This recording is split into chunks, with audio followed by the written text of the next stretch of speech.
Welcome to the Big Four Accounting Firms podcast, brought to you by big4accountingfirms.com and the Big Four Accounting Firms YouTube channel. Before we get started, just wanted to remind everybody to support us if you have a chance or if you can. Even $1 helps, and we have a link in the description to a website called Buy Me a Coffee. It's just a way to donate to us and support us. Again, any amount is helpful so that we can keep putting out content. And there's also other ways for you to support us in the show notes to this podcast or on YouTube in the description. In today's podcast, I wanted to discuss Deloitte's revenues for 2020. They just released their global revenue number. And in 2020, Deloitte earned $47.6 billion despite a bad economic time.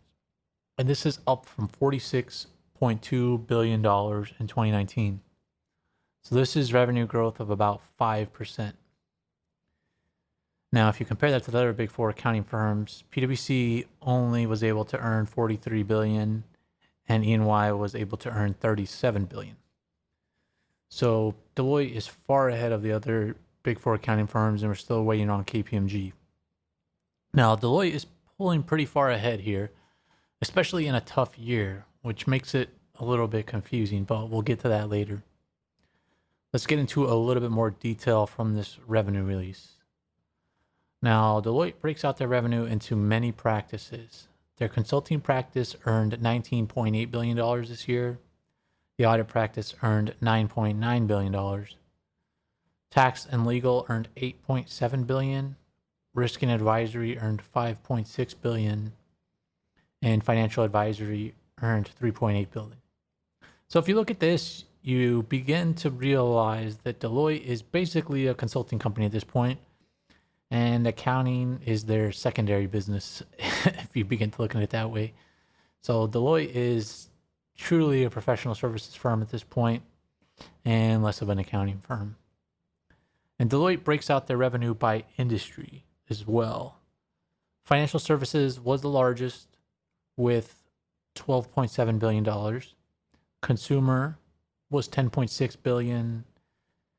Energy, resources, and industrials was the next biggest at $7.9 billion. Government and public services was $6.8 billion. Technology, media, and telecom is $5.33 billion. Life sciences and healthcare is $4.3 billion. And just based on my knowledge, I think I'm not sure the breakout of their industries really makes sense based on what the largest companies are, because financial services is their largest because financial services has the most complex regulatory requirements.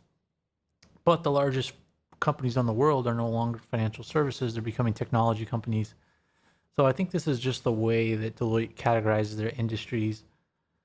I think if you really were to consider it, technology probably should be bigger if they categorize everything right. Either that or the technology companies are finding ways to do their own work without the accounting firms. And in that case, Deloitte and the other accounting firms should be more worried. But this breakout by industry doesn't really make a whole lot of sense to me. But if you're looking towards your career and where you're going to have the most opportunity, it's going to be in the largest industries.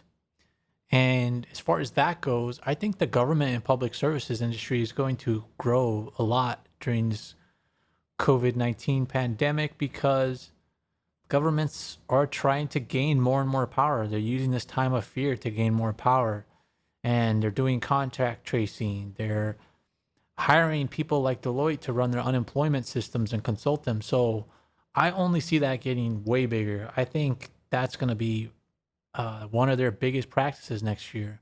It already is, but I think it's going to be number 3 or 2 next year. So I think that's something to keep in mind too if you're going into it. At this point, there's no signs of government getting smaller around the world. So that's a good industry to get into. Next up is revenues by region. And this is pretty simple for Deloitte. They only have 3 regions: Americas, EMEA, and the Asia Pacific region. And EMEA stands for Europe, Middle East, and Africa. So Americas was $25.3 billion of revenue. The EMEA region was $15 billion, and Asia Pacific was $7.5 billion. And this is exactly what we thought what it's going to be.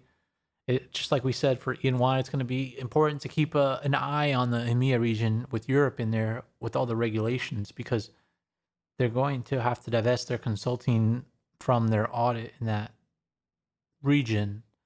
But then again, audit is not that big for Deloitte as it is for the other accounting firms.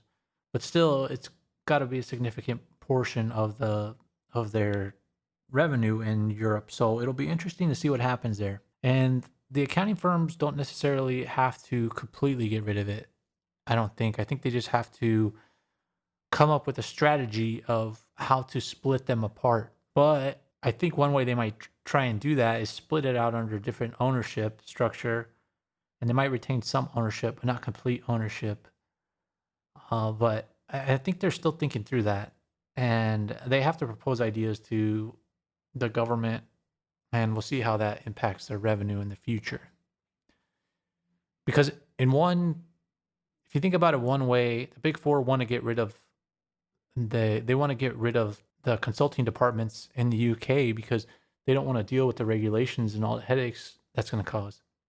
But if you get rid of those and you can't include it in your financial report to show your clients and your competitors how well you're doing and also the recruits that you're trying to get, that's another issue. So they're going to try and do both. They're going to try and meet regulatory standards, but they're also going to try and keep increasing their revenue exponentially because Deloitte's getting to $50 billion here and they don't want to reset all the way back down to like 45 billion or 40 billion. So next up, let's get into their employees. How many employees did Deloitte have as of this report? Deloitte now has 334,800 employees. Wow, that's amazing, right? I remember when they were barely getting to 200,000, it seems like just a couple years ago, and now it's over 300,000. They're probably going to get to 500,000 in no time. And they make it seem like they had this huge growth, and they did here, but they had about 7% growth, I think, in people. The only problem is they let a ton of people go. So I don't understand what happened here. And I'm sure that this employee number is pre-layoff, although I'm not sure. And of course, they don't disclose that in here. I mean, Deloitte laid off about 6,000 people between the US and Australia alone. And just to go more into detail about their employees, since most people are worried about whether Deloitte is hiring people or not, Deloitte said they hired 88,820 employees during the year. And you can see in this number that they froze new hires because last year they had around 90,000 new hires. And this year that decreased. If it was a normal year, then their new hires probably would have gone into the 100,000 range. It's kind of insane too. They actually disclose the percentage of their employees that their new hires are, and they had 30% of their employees are new hires. And what this means is there's tons of turnover. So I don't know why they highlight that because they typically try to hide that. But you hire almost 100,000 people, and then your net employees only go up by like 10,000. So you can tell a lot of people leave, and they obviously fired a lot of people. And this we've recently talked about the KPMG employees being frustrated with pay cuts. And I'm sure the same thing is going to happen at Deloitte because they laid a bunch of people off. They did some pay cuts, and they're finding all these ways to screw their employees over, in my opinion. And they come out with these amazing results.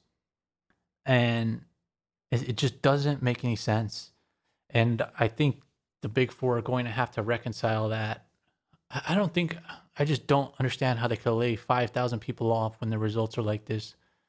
I think the results without COVID-19 probably would have been around 7, 8, 9, 10%, but it's at like 6%. So why did they have to lay all those people off? And it took them a while to lay those people off. So I think they had some insight into what was going to happen. So I don't know why they laid those people off. People should be scratching their heads trying to figure out what's going on. Because if it was only laying people off, that'd be one thing. But they laid people off and they froze hiring. So there's something going on here. I doubt the Deloitte partners took that big of a pay cut. I know a lot of the Big Four accounting firms are saying, oh, the partners are taking the biggest hit. But record revenues, and as high as they are, this money's going to somebody. And it's obviously not going to 6,000 employees that they let go. So we'll have to keep an eye on that. But to get more information about these financial reports and the implications on your career, make sure to subscribe to this podcast, subscribe to our YouTube channel, and support us through the Buy Me a Coffee link in the show notes. Thanks for listening.